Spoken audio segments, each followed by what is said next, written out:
everyone, how's it going? I'm Zach, and welcome to the channel.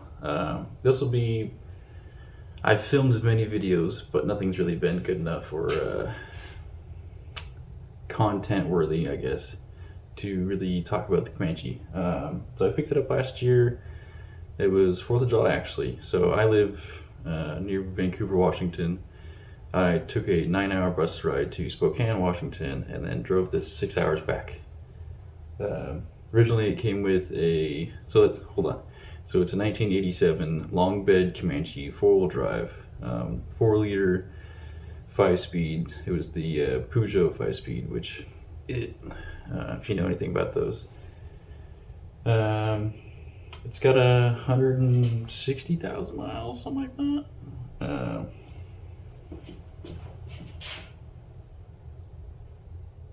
157.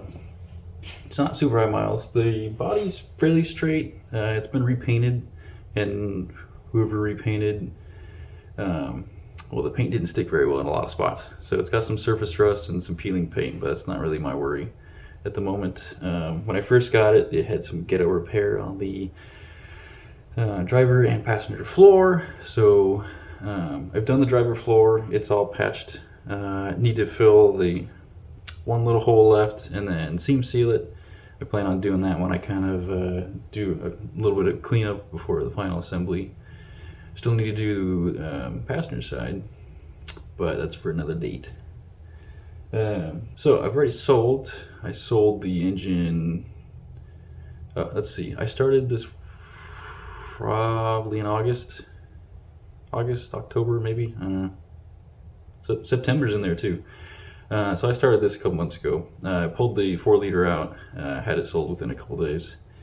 I was going to originally just throw the transmission with it, but I'm like, yeah, maybe someone will want it, because they are kind of hard to find nowadays that actually work. It shifted fine. It drove fine actually. I was doing 75, 80 all the way back with loose steering. Yeah, and it needs sway bar and links and bushings, and it'll all get that down the road. Well, I sold the transmission probably a couple weeks ago now, so I got some money back out of it. So I paid $2,700 for this, and it's in pretty good shape. So it's a long bed with the metric ton package. So it's got the Dana 44 rear factory axle. Unfortunately, it's got, I believe, 308s, so not a very off-road friendly gear, but that's down the road, so whatever. So it's got the Dana 44 in the rear. It's got the factory Dana 30 up front, but it's the center axle disconnect. So I'll be running that for a little bit. Plan is to lift it eventually. I kind of want to get the drivetrain as far as engine and transmission and that kind of stuff driving first, and then lift it and do tires later, because I'm working on a little bit of a limited budget. So I got the engine, all that junk pulled out. I got the Novak engine mounts.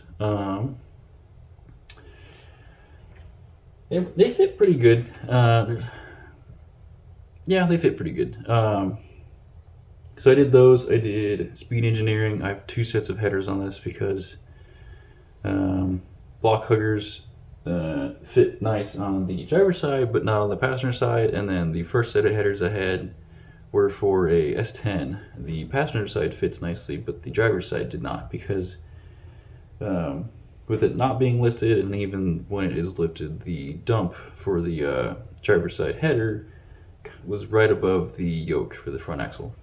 So it's got $400 worth of headers on it instead of $200.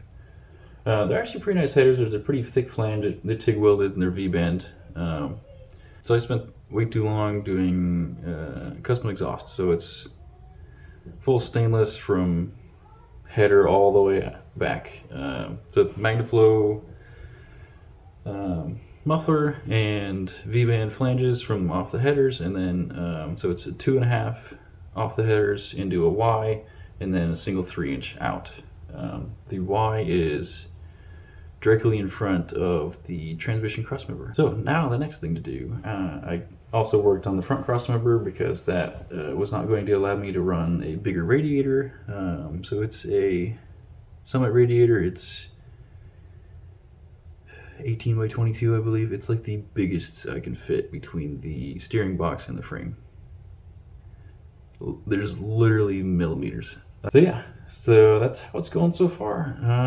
Tonight I'm going to be working on some repair from whoever did this last shit repair.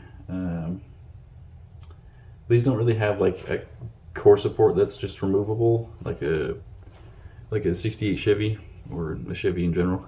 So it's got like the top rail, and then they're kind of recessed. It's almost where the headlight buckets would go, kind of. So got the driver's side off, doing the passenger side, and it was all mangled. So I just cut it out and put a new piece in.